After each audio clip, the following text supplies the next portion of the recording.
할렐루야. 오늘은 부활절입니다. 여러분, 부활의 상징은 꽃이죠. 요즘 꽃을 보십니까? 어떤 꽃을 보셨어요? 벚꽃을 여러분 참 좋아하시더라고요. 비가 오지 않기를 기다리잖아요. 우리는 벚꽃이 다 떨어지고 나면 예쁜 것이 사라질까 봐. 또 목련화가 있는데, 목련화는 이렇게 다 피기 전에 몽골이 졌을 때가 정말 아름다운 것 같아요. 그리고 피고 그리고 떨어질 때는 살짝 이렇게 좀 예쁘지가 않아요. 그죠? 네, 우리는 예수님이 부활하셨습니다라고 고백하고요. 네, 꽃은 참 놀라운 거예요. 어제의 꽃봉오리가 오늘 피어나고 또 내일은 시들겠지만, 꽃이 시들어 떨어진다고 하더라도 꽃의 의미는 사라지지 않습니다. 왜냐하면 꽃이 아름다운 것은 어제에 매이지 않고 또 내일을 염려하지 않으며 오늘 하루를 열정적으로 피어 가장 아름다운 순간을 만들어내기 때문이 아니겠습니까? 여러분들의 인생도 마찬가지예요. 언젠가는 꽃처럼 지겠지만 여러분의 삶의 의미는 사라지지 않습니다.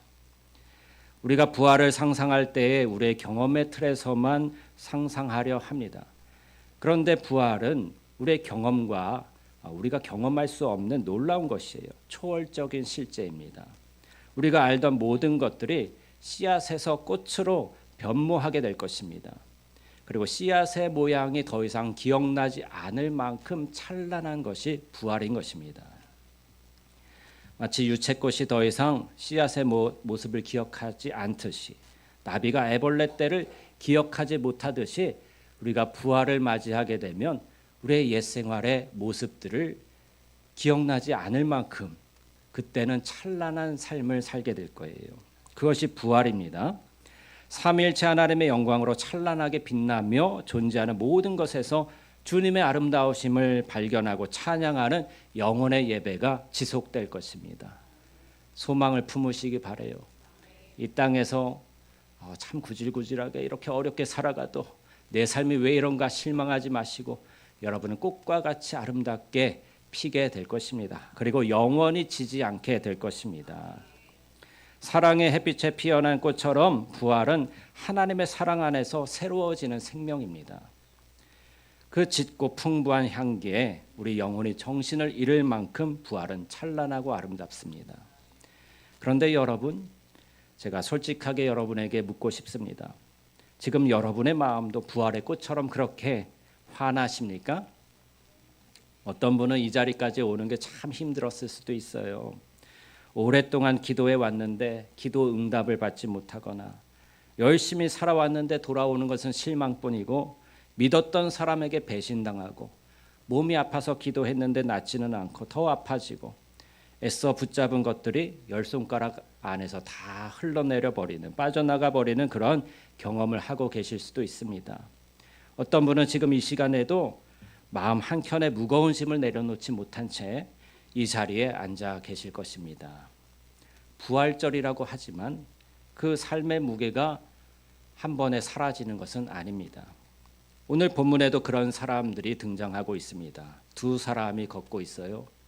예루살렘에서 엠마오로 내려가는 길을 걷고 있습니다. 엠마오는 예루살렘에서 약 11km 떨어진 작은 마을이었습니다. 그들은 걸으면서 이야기를 나눕니다. 성경은 그 대화의 분위기를 한마디로 요약하고 있습니다. 그들이 슬픈 빛을 띠고, 낯선 동행자가 묻죠. 너희가 길 가면서 서로 주고받고 하는 이야기가 무엇이냐? 우리 13절부터 한번 보실까요? 그날에 그들 중 둘이 예루살렘에서 25리 되는 엠마오라 하는 마을로 가면서 이 모든 된 일을 서로 이야기하더라. 그들이 서로 이야기하며 문의할 때에 예수께서 가까이 이르러 그들과 동행하시나 그들의 눈이 가리어져서 그인 줄 알아보지 못하거늘 예수께서 이르시되 너희가 길 가면서 서로 주고받고 하는 이야기가 무엇이냐 하시니 두 사람이 슬픈 빛을 띠고 머물러 서더라. 분위기가 느껴지셔요? 슬픈 빛을 띠고. 그들이 발을 멈추고 한 사람이 대답합니다. 당신이 지금 예루살렘에 체류하면서도 요즘 거기서 된 일을 혼자만 알지 못합니까? 온 세상이 다 아는 일을 왜 당신만 모르냐는 거예요. 그리고 이어지는 21절에 이 한 문장이 두 사람의 마음 전부를 담고 있습니다. 21절 함께 보시죠. 우리는 이 사람이 이스라엘을 속량할 자라고 바랐노라. 이뿐 아니라 이 일이 일어난 지가 사흘째요. 바란노라 헬라어로는요 엘피조멘이라고 합니다. 미완료 과거형이에요. 바랐었는데 이제는 아니다라는 뜻이죠. 끝나버린 소망, 끊어져 버린 소망을 말합니다. 그들의 말에는 3년의 기대와 또 십자가의 충격, 무너진 미래가 다 들어있는 거예요. 단순한 실망이 아닌 것이죠. 그 안에는 하나님을 믿었던 사람이 겪는 가장 깊은 혼란이 담겨 있습니다. 내가 잘못 믿은 것인가? 내가 헛된 것에 걸었던 것인가? 내 소망을 걸었던 것인가? 여러분 이 문장을 들을 때 우리 마음속에도 무엇인가 건드려지는 것이 있지 않습니까? 여러분도 소망 가운데 바랐지만 그것이 이루어지지 않은 실망감에 젖어 계실 수도 있습니다. 나의 결혼이 행복할 것이라고 바랐었고 나의 자녀가 잘 자랄 것이라고 바랐었고 열심히 믿으면 하나님께서 지켜주실 것이라고 바랐었습니다. 그리고 기도하면 나의 병이 나을 것이라고 바랐었습니다. 그런데 지금까지도 해결되지 않는 문제로 남아있는 것이죠. 그것만이 아닙니다. 그들은 이미 빈 무덤의 소식을 들었어요. 24절을 보시죠. 또 우리와 함께 한 자 중에 두어 사람이 무덤에 가 과연 여자들이 말한 바와 같음을 보았으나 예수는 보지 못하였느니라 하거늘. 여자들이요 예수님이 천사가 나타나서 예수님 부활하셨다라는 소식을 전해 주었다는 거예요. 그렇지만 그들 중에 두어 사람이 무덤에 가서 보았지만 예수님은 보지 못하였다라고 고백합니다. 소식은 들었는데 예수님을 만나지 못했어요.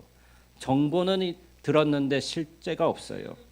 이것이 그들이 도저히 버틸 수가 없었던 이유예요. 그래서 엠마오로 실망하며 슬픈 기색을 띠고 돌아가고 있는 것입니다.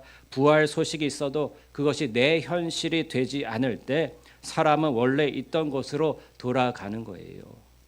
부활절이라고 다들 기뻐하는데 나랑은 상관없는 일처럼 느껴지고 내 삶에는 여전히 고통과 어려움과 실망감만 가득한 분들이 있지 않습니까? 이 제자들도 그랬던 것입니다. 엠마오는 이 두 제자의 고향이었어요. 소망이 끊긴 자리에서 사람이 향하는 곳은 익숙한 곳, 원래 내가 자라온 곳으로 돌아가는 것이죠. 그들도 아마도 스스로 해결해 보려 했던 것 같아요. 예루살렘에 남아 상황이 바뀌기를 기다렸던 것 같습니다. 부활 소문을 확인하려 했을 것입니다. 그러나 아무것도 달라지지 않았어요. 부활하신 예수님을 만나 뵙지 못한 거예요. 그래서 결국 실망하고 슬픈 기색을 띠며 돌아가는 것입니다. 여러분 우리도 마찬가지입니다. 내가 더 열심히 기도했는데 내가 더 헌신하면 달라질 것이라고 여겨졌는데 그것도 막혀버리고 만 거예요. 그래서 마음이 예루살렘을 등지고 엠마오로 내려가는 것입니다. 눈에 보이지 않는 하나님보다 손에 잡히는 현실로 돌아가는 것입니다. 정말 우리에게는 답이 없었던 것입니다. 그런데 그 길 위에 누군가가 가까이 와서 함께 걷기 시작해요. 바로 예수님이시죠. 그러나 그들이 눈이 가려져서 알아보지 못했다라고 말씀하고 있습니다. 가리어졌다. 헬라어로는 에크라툰토라고 하는데요. 신적 수동태예요. 하나님이 막으셔서 가리셔서 보이지 않는 상태를 말하는 거예요. 그들이 시력이 나빴던 것이 아닙니다. 그들이 믿음이 부족했던 것이 아닙니다. 먼저 말씀이 들어가야 하기 때문에 하나님께서 보이지 않게 가려주신 것입니다. 그것이 하나님의 방식이에요. 예수님은 그들에게 묻습니다. 그들이 쏟아내죠. 3년의 기대와 십자가의 충격, 끝나버린 소망의 그 절망감을 예수님께 다 토로합니다. 다 듣고 예수님이 말씀하십니다. 우리 25절 함께 보겠습니다.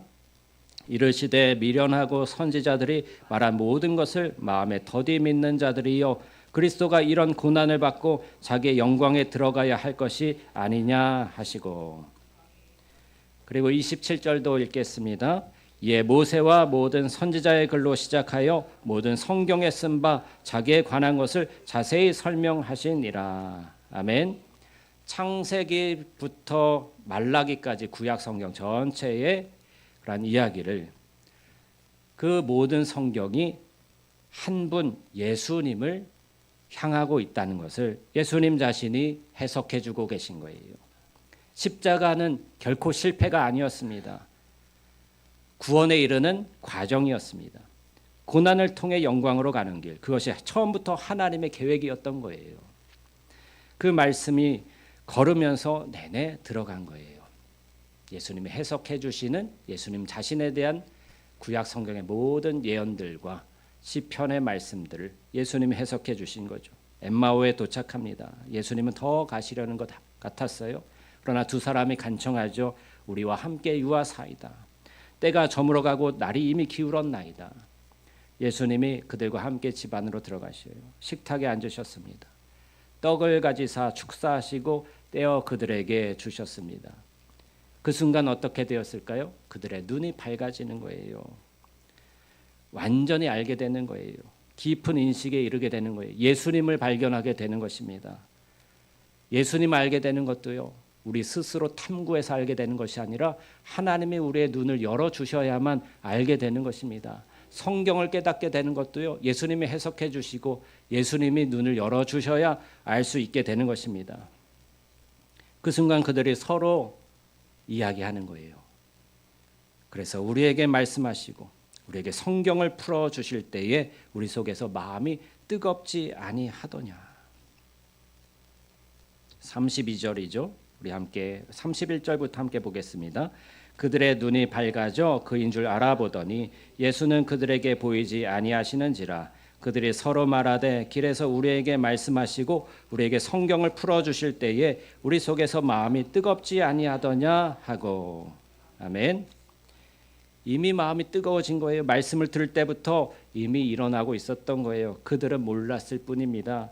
전에는 발이 무거웠죠. 슬픈 기색을 띠고 엠마오로 내려가고 있었죠. 예루살렘을 등지고 실망하여 가고 있었죠. 다시는 예루살렘을 돌아보고 싶지 않았죠. 그러나 이제는 달라진 거예요.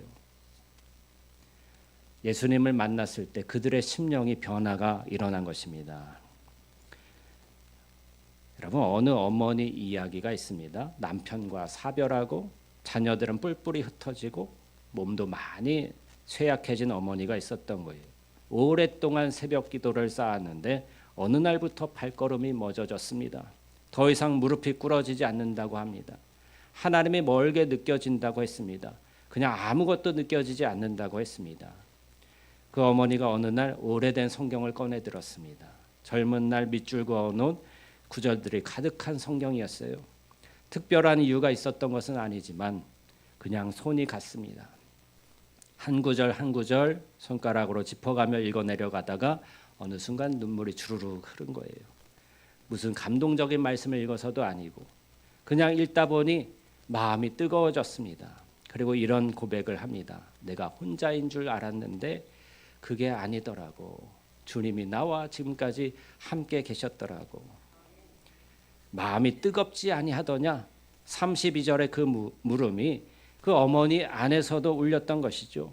부활은 그렇게 찾아오는 것입니다. 화려하게 우리에게 오지 않아요. 조용한 식탁 위에서 손때 묻은 성경 위에서 지나온 길을 돌아보는 그 자리 위에서 옵니다. 그리고 깨닫게 됩니다. 그동안에도 내가 슬퍼하고 있었을 때도 주님이 나와 함께 걷고 계셨다는 사실을 알게 되는 거예요. 그것이 새 창조입니다. 두 사람이 그 시간에 일어나 예루살렘으로 돌아갑니다. 저물어가는 밤길을 되돌아가는 거예요. 11km나 되는 거리를요. 무거웠던 발걸음이 이제는 달려가는 기쁨의 발걸음으로 바뀌어집니다. 이제 우리는 엠마오로 내려가는 사람들이 아니에요. 이제 우리는 예루살렘으로 향하여 돌아가는 사람들입니다. 그들이 돌아가서 가장 먼저 한 일이 무엇입니까? 11 제자에게 말하는 것이죠. 우리 함께 보시죠. 32절입니다. 함께 읽습니다. 그들이 서로 말하되 길에서 우리에게 말씀하시고 우리에게 성경을 풀어 주실 때에 우리 속에서 마음이 뜨겁지 아니하더냐 하고 곧 그때로 일어나 예루살렘에 돌아가 보니 11 제자 및 그들과 함께한 자들이 모여 있어 말하기를 주께서 과연 살아나시고 시몬에게 보이셨다 하는지라. 두 사람도 길에서 된 일과 예수께서 떡을 떼심으로 자기들에게 알려주신 것을 말하더라. 아멘. 우리 주변에도 엠마오로 내려가는 사람들이 있습니다. 슬픈 빛을 띠고 소망이 끊어진 채로 익숙한 과거로 돌아가는 사람들이 있습니다. 그 사람들에게 우리가 해야 할 가장 우선되는 일이 무엇일까요? 그들의 인생에 답을 주는 것이 아니에요. 함께 걸어주는 것입니다. 주님이 우리에게 그렇게 함께 걸어주신 것처럼요. 그리고 우리는 이젠 주님을 알아보는 사람들로 살아가는 것입니다. 오늘 이 부활주일 아침에 여러분이 어떤 마음으로 이 자리에 오셨든지 기억하시기 바랍니다. 그 길 위에 함께 걸어오신 분이 계십니다.